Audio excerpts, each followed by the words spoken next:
is December 9th, 2022, and of course I am still on my quirky road trip across America. I am currently in Memphis, Tennessee.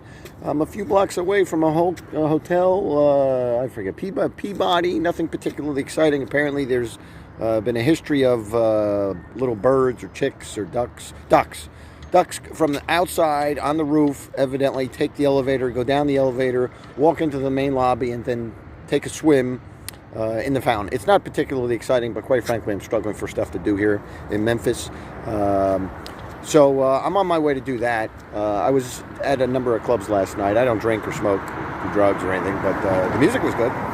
Anyway, I have some exciting news, though. More important than silly ducks taking a swim, I need to show you something that is simply fascinating, unbelievable, improbable. Most people think it's a myth, and that is I have found the only place in this entire area, Memphis, Tennessee, where you could park for free. That is right, folks. I have done it. The frugality has kicked in.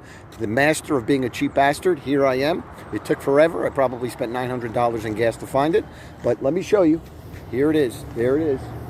South 2nd Street, and it's on Pontotoc Avenue. Go down Pontotoc Avenue, free parking. You don't have to deal with these freaking meters. The meters limit you to 2 hours, which is completely asinine. I don't know why you would have a tourist place and then force people to run back to the car every 2 hours. It's just silliness. So if you need a freeze for me, if you need a free place to park, it's Pontotoc at South 2nd Street. All right, so I'm about to go look at some exciting ducks taking a swim, and I'm going to be skipping some of these museums. I'll rip the rest of my hair out of my head if I do any more museums. So let's go check out the rest of Memphis, and the journey continues.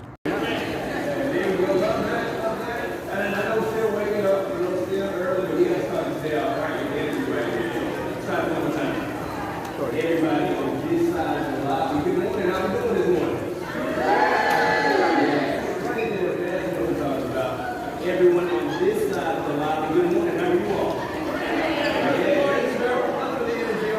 appreciate that. And everybody over by the elevators, good morning. How you feeling this morning? All right. Yes. There we go. Now this is sounding like a duck march. And the police party interruption, everybody. So all of our first-time visitors, my name is Ken Walker. I am the duck master here at the Peabody Hotel, and I wanted to personally and officially welcome everybody, not just to the Peabody, but also to this morning's Duck March ceremony. Thank you all so much for coming out, everybody. I appreciate it. Thank you. Matter of fact, let me ask you all, how many of you all are here for the very first time? All the first time. Hey, okay, almost everybody. Man, all the first time. Thank you all for being here. I appreciate you. And everybody who's returning back to us, welcome back. And once again, sincerely, everybody. Thank you. Thank you all for being here. I appreciate you coming out. Of course, all 5 of the ducks appreciate you being here as well. Seriously. Just to have so many first timers, we can give you a few quick house rules before we begin. Just to let you know what to expect and have that enjoy yourself while you're here. Alright? First off, when we begin, I will need everybody in the lobby area. Please do me a favor. We'll need everybody to please remain seated. Please remain seated in a chair or the couches only because we need to make sure we don't block anybody's view.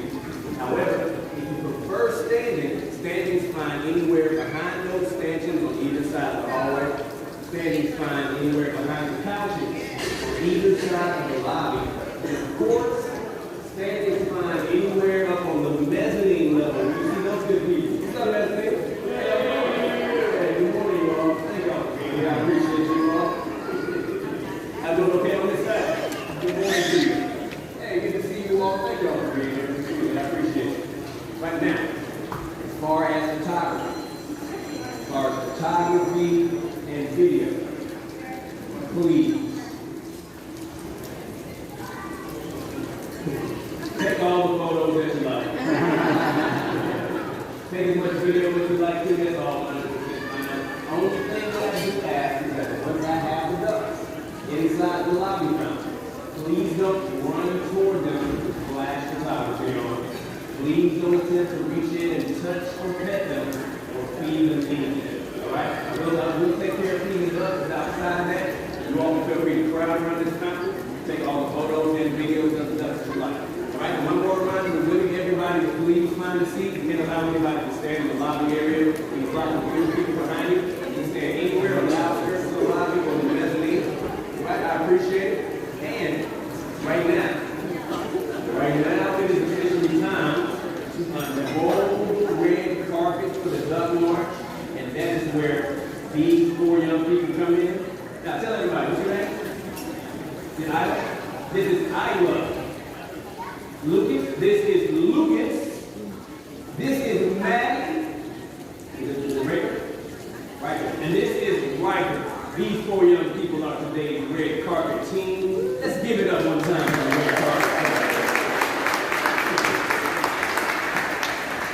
All right. Once again, red carpet team, thank you. I appreciate all of it. Keep in mind, this is a very, very big deal. I cannot march these ducks across this carpet. These ducks get the red carpet treatment here. That's where you 4 come in. So what I'm going to do, I'm going down here by the elevator. What I need you all to do is take the foot, push the carpet from back here, and kick it all the way down to me. This is the important part. I need you all to work together. Work together as a team. Now this is your slow so you don't fall. Okay? Everybody ready? Are you ready? Are you ready? Are you ready? And are you ready?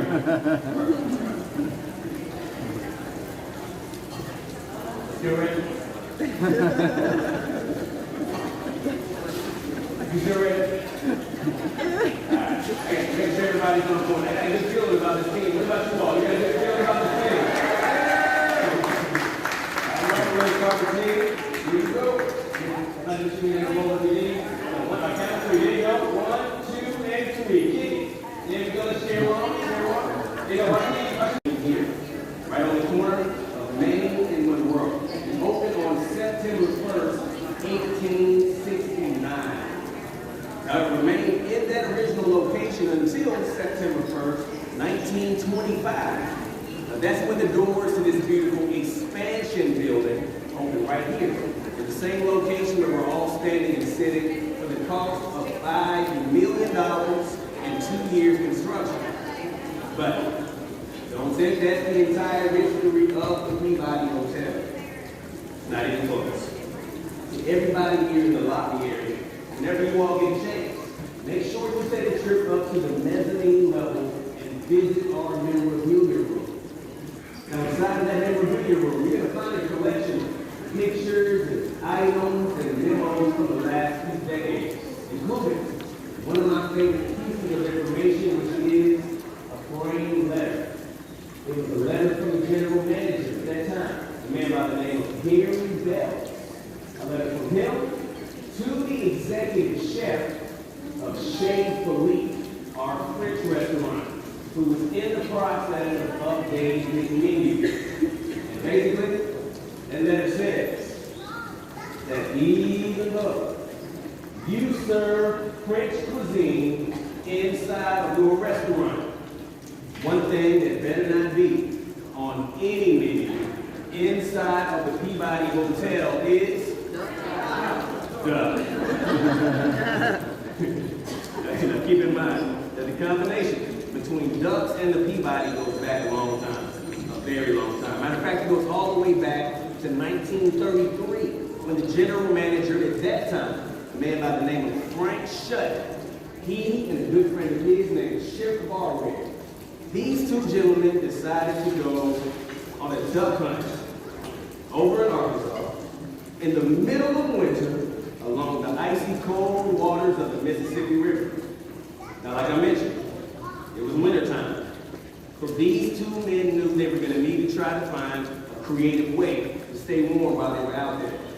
They decided to take another colleague along with them to help them to stay warm in the cold.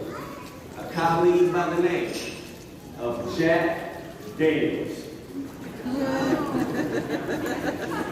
some of y'all know Jack.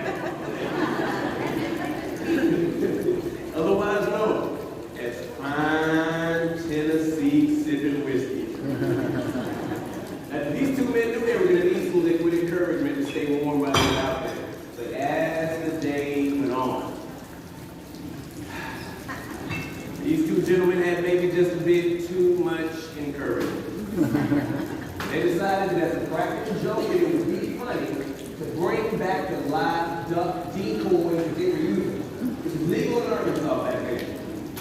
a funny idea to bring those live duck decoys back here to the Peabody Hotel and set them loose inside this lobby.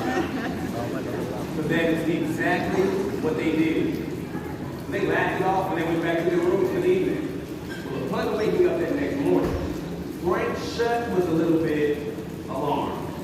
Chaos, he might have called that previous day to that misdeed. He was the general manager, after all. So he rushed to the elevator and he came down the stairs. Now he was expecting to find ducks all over this lobby. But when he got down here, he was surprised to find two things. Number one, the ducks were still right here inside this fountain. They hadn't gone anywhere. And number two, they started to attract visitors. People just like each and every single one of you. People were absolutely amazed to see live animals frolicking inside the lobby fountain of an establishment as fine as the Peabody. But then in 1940, Peabody Hotel hired a gentleman by the name of Edward Pembroke to be a bellman. As a matter of fact, ladies and gentlemen, if you all will, let's send some love out to all of our outstanding bellmen.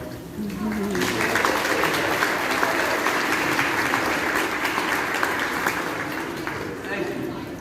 But keep in mind though, Mr. Pembroke, he was more than just a bellman. He was a brilliant man.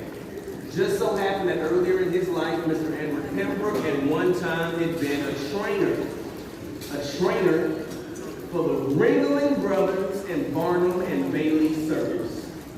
So upon being hired, he told management, he said, hey, look, got an idea.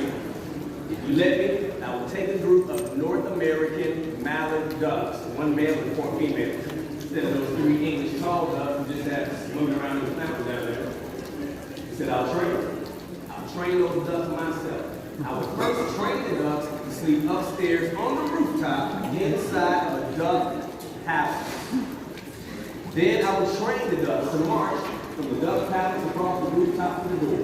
Then I'll train them to march inside the door all the way to the elevator. And then together, we get on that elevator, and we'll ride all the way downstairs to the lobby. When those doors open, I'll train those ducks to march up a red carpet all the way to the lobby every single morning at 11 o'clock. And then at 5 o'clock, I'll train the ducks to get back outside of the fountain. I'll march them back up that red carpet, we'll get back inside the elevator. We'll ride back up to the rooftop where I'll train the ducks to march back across the roof and get back into the duck palace where they will sleep for the rest of the night. Well, management was looking at Mr. Pembroke like, well,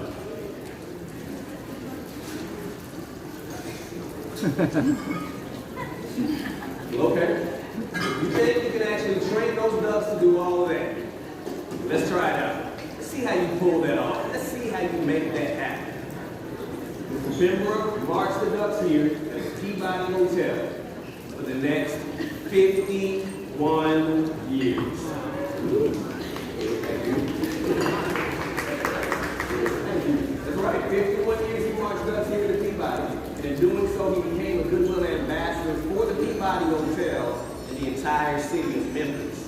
He even appeared on television shows. Television shows such as The Tonight Show with Johnny Carson and the Sesame Street program, where he and his ducks helped to celebrate National Rubber Ducky Day. They appeared in magazine shoots as well. Magazines such as People Magazine and even the Sports Illustrated Swimsuit Edition. Don't worry, the ducks only show the little leg. Now, if I was someone like Mr. Pembroke, I was able to accomplish all that he did. I don't know, I might consider myself to be a master at what it was that I had pulled off. Wouldn't you all? Management thought the exact same thing. and they bestowed upon Mr. Edward Pembroke the title of the world's first duck master here at the Peabody Hotel. Now, unfortunately, Mr. Pembroke is no longer here with us. I do have a very, very strong feeling that his spirit is smiling and shining brightly over our ceremony here in the lobby this morning. There's a picture of Mr. Pembroke and his ducks right over by the ballet instruments. Make sure you stop by. We'll take pictures with him. Pay your respects on the way outside the hotel.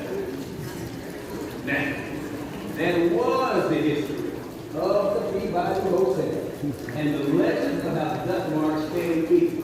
Now, the only thing left for me to do is to march up this red carpet, go upstairs and retrieve our team of 5 feathered friends. And when those doors open, ladies and gentlemen, boys and girls, brothers, sisters, cousins, partners, and neighbors, you all will witness the march of the world-famous Peabody Ducks. Thank you so much, everybody.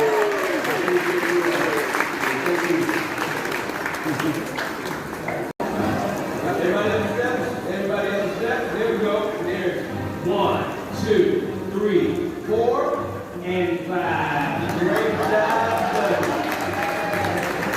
Fantastic job. All right, buddies, let's say good morning.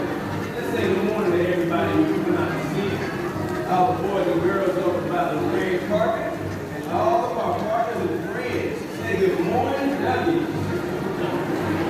There you go, say hello. Good. Very good, buddy. Fantastic job. There you go, perfect marching all. All right, ladies and gentlemen, we have presented the world-famous Peabody Ducks to you all, and they and I hope that you all have a magnificent day. Thank you all so much, everybody. Have a fantastic day.